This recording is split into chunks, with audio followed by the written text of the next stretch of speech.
This evening I wanted to talk about commitment, aspiration and openness,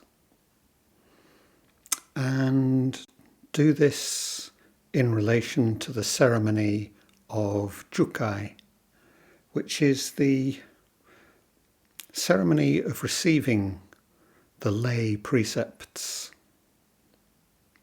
It's just what Jukai means, receiving the precepts. And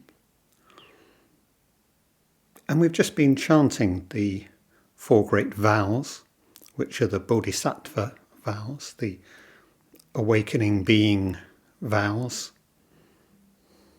Creatures are numberless, we vow to free them or vow to save them. Delusions are endless, we vow to transform them. Dharma doors are countless, we vow to enter them. The awakened way is unsurpassable, we vow to embody it. And there are the 10 applied precepts which we've been beginning to work through as a Sangha, and will continue to do so, which ask us to investigate, well, everything. Ourselves, the world, Zen. But still the question, if we're receiving these precepts, if we're committing ourselves to our practice, what are we really committing to? And how is that connected with our aspiration?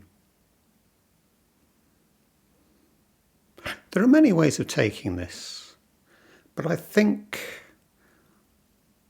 the approach that I want to make this evening and with this, our Sangha, is really quite simple. Taking our practice seriously. Which isn't to say that if we don't do Jukai, we aren't taking our practice seriously, and isn't to say that if we do the ceremony, we are taking our practice seriously. Obviously, it doesn't work like that, and that's another thing which we'll discuss a little bit as we go on.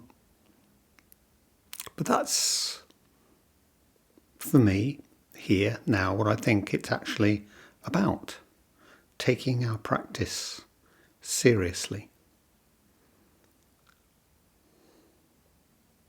So we have the 10 applied precepts, and we also receive the 3 treasures, the Triratna of all Buddhism in that time, the Buddha, the Dharma and the Sangha. And so what's our relationship to that supposed to be? Are we joining a cult? Are we going to be very religious from now on? Are we going to stick Buddhas up all around the house? Or prostrate ourselves on every possible occasion?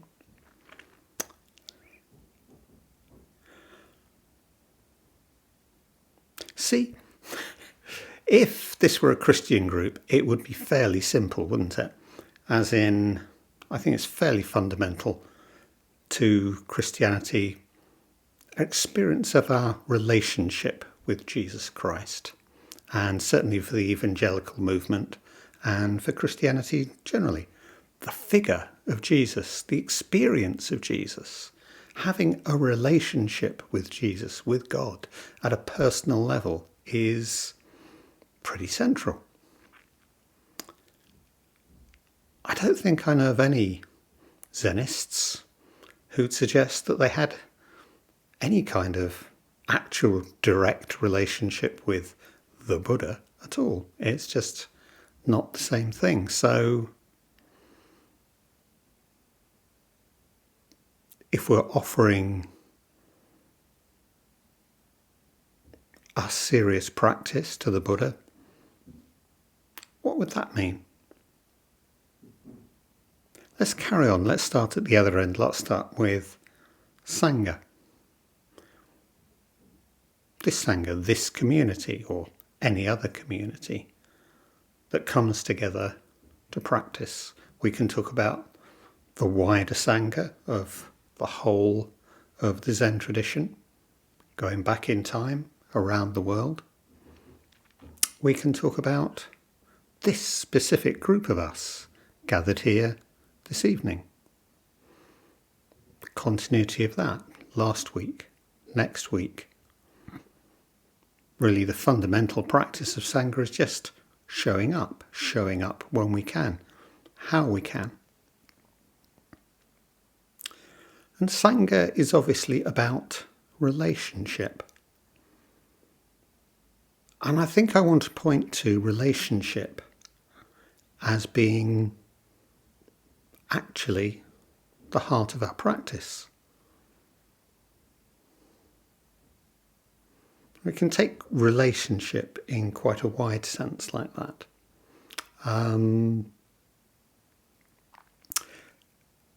Very often within Zen groups, we talk about Jukai as joining this Sangha, this group, expressing a commitment. This group, this is my path, this is the way. And I know that can be quite demanding. When my teacher, Barry, introduced Jukai to the Zendo in New York, it was quite a demanding program. Not only did you have to study the precepts, but you had to turn up at the Zendo every week for a year to do Jukido and actually effectively run the group for a year. And that was a kind of, not absolute, but, intended prerequisite. How could you offer service to this group? I feel that our relationship is different from that. There are many ways we can take part. There are many ways we can offer to this Sangha, and we do offer to this Sangha. Joining in the email conversations, actually turning up when we can, maybe going away, maybe returning, finding a way of practice that's serious in our terms, that makes sense for us, given the real circumstances of our life, because we're not playing at monks, we're not leaving home, joining a group. We're not pretending that it would be so much better if we could do that.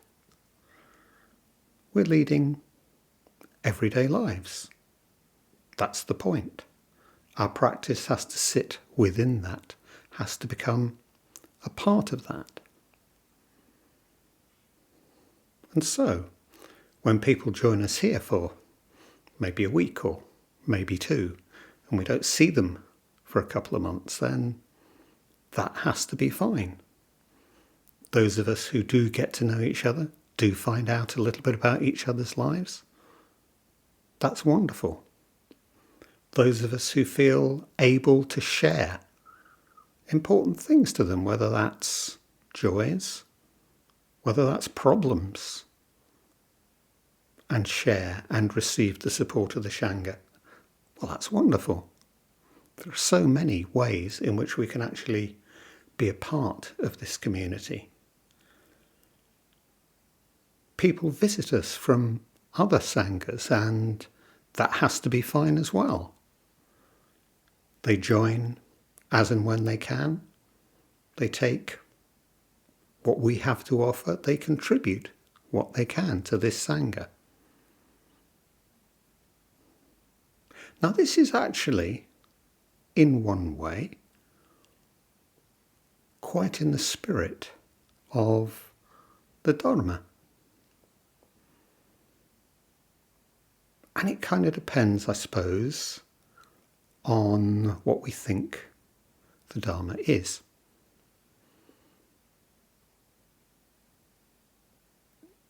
I was discussing a koan earlier today that was talking about the Dharmakaya, the body of the Buddha. this isn't the physical body, this is the kind of, Dharma body. And what on earth would we mean by that?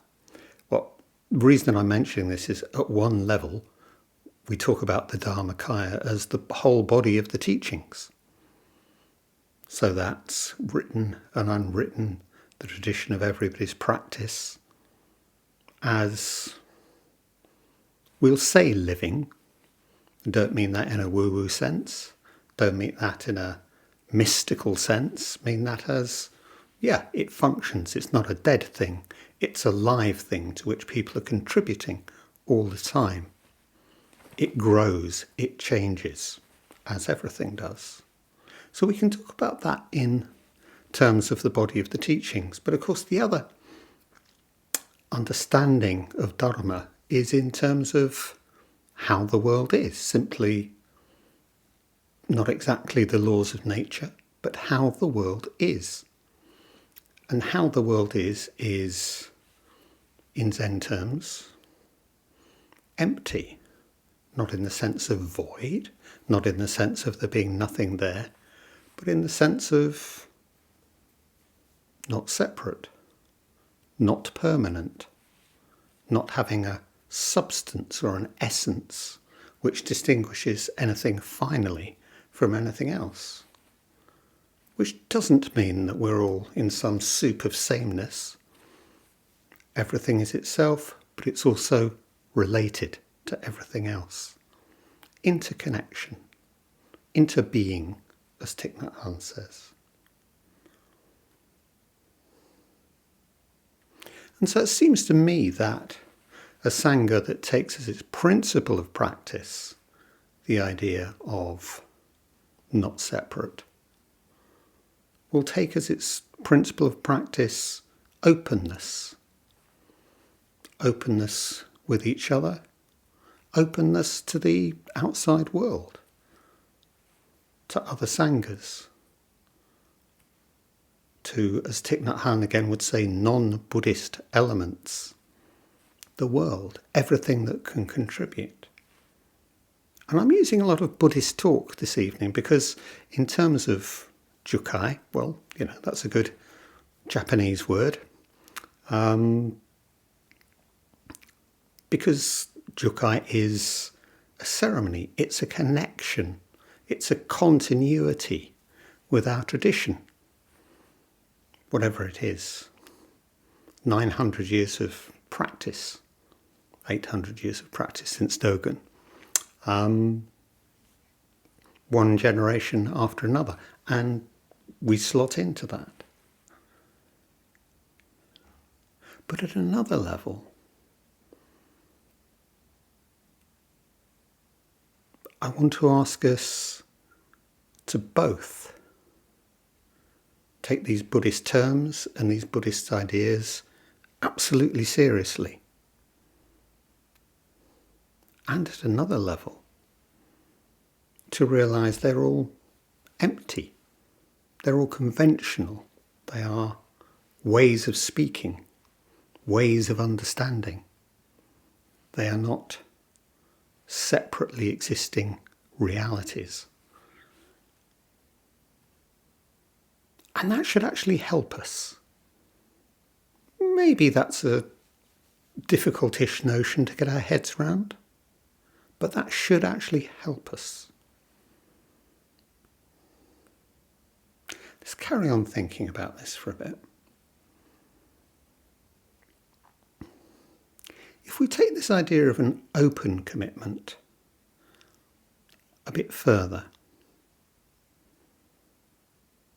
we can think about it in terms of the connection between our personal practice, our practice as a Sangha, and our practice within the world as a whole, all the relationships, everybody and everything we encounter. And in terms of being open and non-exclusive, in a way the most important of these aspects, and for me, is what receiving the precepts is all about. The real core of this is almost to experience a hinging in our practice. All of us without exception begin practice with the perfectly reasonable question, what can I get out of this? And we come with this idea of, I can either be selfish or selfless, one or the other.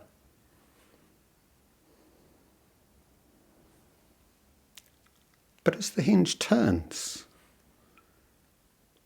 we begin to understand, and forgive me, I use this as the title of one of the talks before Christmas, it's not all about me. Actually, there's no choice to be made here. There's no choice, finally, between practicing for me and practicing for the Sangha and practicing for the world. So if we talk about offering service, whether that's to the Sangha or to the world, in the true Zen sense, that's not me doing something for the Sangha or the world. It's, if you like, the Sangha caring for the Sangha through me, or the world caring for the world through me. And I find myself as myself through this activity of just, as I say, the world worlding. It's not an either or.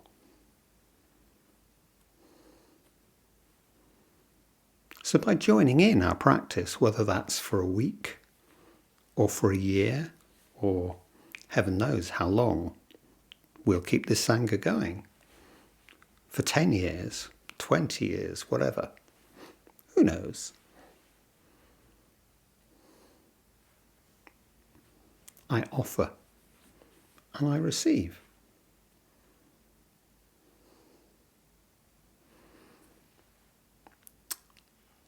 So in the true spirit of the Bodhisattva vows, which we began with, actually there's no giver, no gift, nothing given, no separately receiving, but relationship. Relationship within mutual care. Caring actually happens.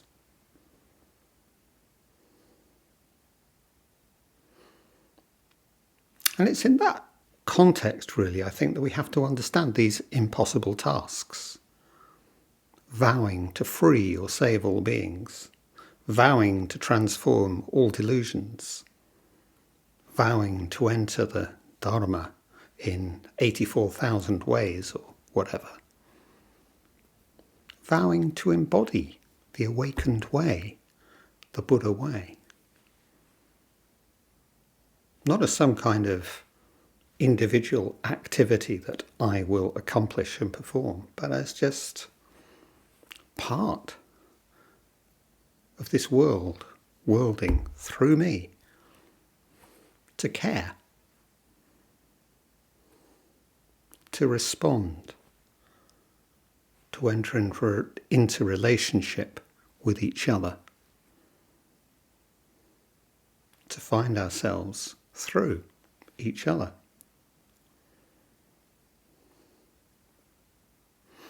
So, Jukai itself is a rather beautiful ceremony. Those who care to will sew a rakusu for that. Exhibit A. This is my original one. Nice little black number. Miniature version of a Buddhist robe. Scribed on the back. Teacher, where we did it, vast is the robe of liberation. Receive that. which is itself something and nothing. Because if it's anything at all, it's an acknowledgement to ourselves, an acknowledgement to each other, but fundamentally an acknowledgement to ourselves that we have already engaged with this business of investigating the world, investigating ourselves, working with the understanding of what does it mean to say we are not separate? What does it mean to say that all things are empty?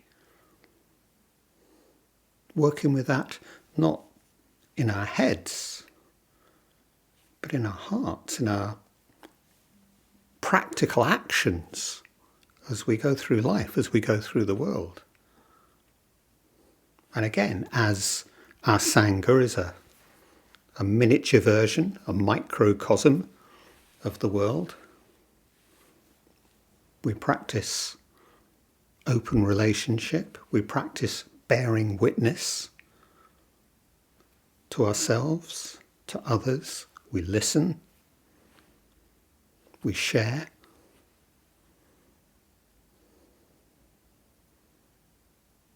And we share with openness, not in the sense of necessarily bearing our souls, but just listening to whatever people have to say.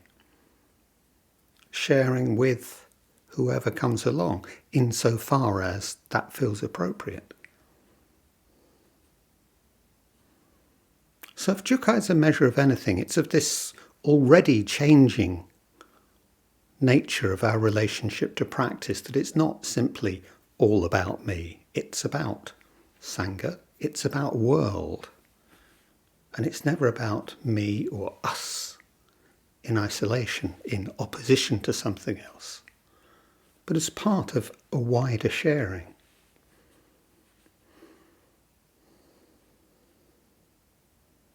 Now, it would be nice to think that practice as relationship would always be lovely. Just looking at a sea of happy, smiling faces. But of course, relationship, when it's real, isn't like that. It's messy. We get angry, we get hurt, we fall out with each other. And one of the things that Sangha should be about as well is disagreeing with each other without separation, about learning how we can come at things from radically different points of view. On the whole, I think we get along pretty well, but, relationship has to include that too. And actually, in terms of Sangha, how valuable is the person that annoys us? How valuable is that idiot? How valuable is it if I feel a kind of vague sense of unease? What am I doing here?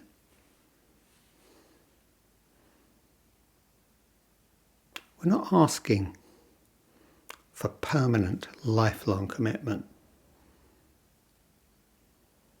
But we are asking to always come back and experience and check our own responses. Why am I annoyed? Why am I irritated? Why do I feel uneasy at what I've said or what somebody else has said, or just simply being here? What's going on? What is this? And in a sense, that's the question we're always coming back to. So we can talk in terms of Buddhas and Bodhisattvas and the Dharmakaya and aspiration and bodhicitta. Or we can just talk in terms of relationship, openness, impermanence, not separate.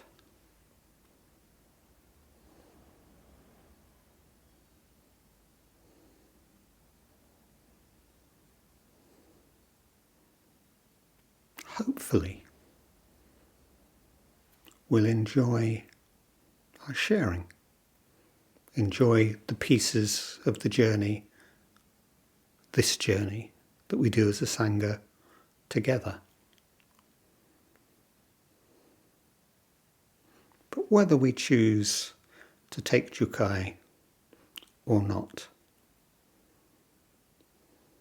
it's all part of that same journey, taking our practice seriously, taking ourselves seriously, taking each other seriously,